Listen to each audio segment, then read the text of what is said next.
ආයුබෝවන් යාළුවනේ. අද මාතෘකාව ආතරයිටිස්. අද කතා කරන්නේ ආතරයිටිස් රෝගය ගැන. මෙම රෝගය ගැන කතා කරනකොට ප්‍රධාන වශයෙන්ම රොමැටික් ආතරයිටිස් සහ ඔස්ටියෝ ආතරයිටිස් කියලා දෙකක් තියෙනවා. අපි මුලින්ම කතා කරමු රොමැටික් ආතරයිටිස් ගැන. මෙම රෝගය රෝගියාගේ ප්‍රතිශක්ති පද්ධතියට හානිකරදායක වෙනවා.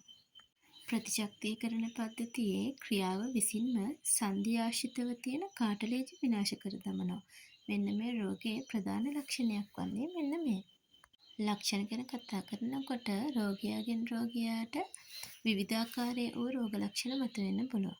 ඒ අතරින් ප්‍රධාන වශයෙන්ම හන්දිවල තද බව තමයි වැඩි වශයෙන් දකින්නට හම්බ වෙන්නේ. ඒ වගේම උදෑසන අවදි වුණාම ඇඟිල්වල පුරුකු අතර තියෙන වේදනාව, දන හිස් වේදනාව, සන්ධි ඉදිමීම, සන්ධිවල තද ගතිය මේ රුමටොයිඩ් ආතරයිටිස් වල ලක්ෂණ වෙන්න පුළුවන්.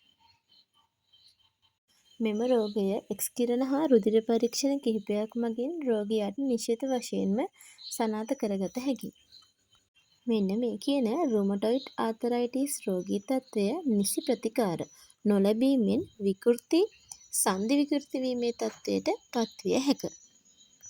මෙම රෝගී තත්ත්වය නිට්ටාවට සුව කළ නොහැකි වුණත් නිසි ප්‍රතිකාර ලබා ගැනීමෙන් සන්ධි හා රුධිර වාහනයට සිදුවන හානිය අවම කරගත හැකි වෙනවා.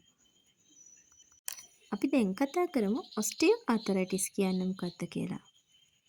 මෙය සන්ධිවල කාටලේජ් ගෙවීම නිසා අස්ථි එකට ඇතිල් වීමෙන් සිදුවන සන්ධිවල තද බව සහ වේදනාකාරී බව. මෙන්න මේට තමයි ඔස්ටියෝ ආතරයිටිස් කියලා අපිට කියන්න පුළුවන් වෙන්නේ. මෙන්න මේ ඔබට පේන හේතු සහ අවදානම් සාධක සහ රෝග ලක්ෂණ මේට අයත් වෙනවා. අපි දැන් කතා කරමු ආයුර්වේදය තුළින් කොහොමද ආතරයිටිස් සනීප කරගන්න කියලා. ඒ වගේම මගේ YouTube channel එක subscribe කරන්න අමතක කරන්න එපා. මම පුංචි අත්බෙහෙත් ටිකක් කියාගෙන යන්නම්. බටහිර වෛද්‍ය ක්‍රමයට සනීප කරන්න බැරි වුණු ආතරයිටිස් රෝගය සඳහා ආයුර්වේද ප්‍රතිකාර ඔබට දැන් දැක ගන්න පුළුවන්.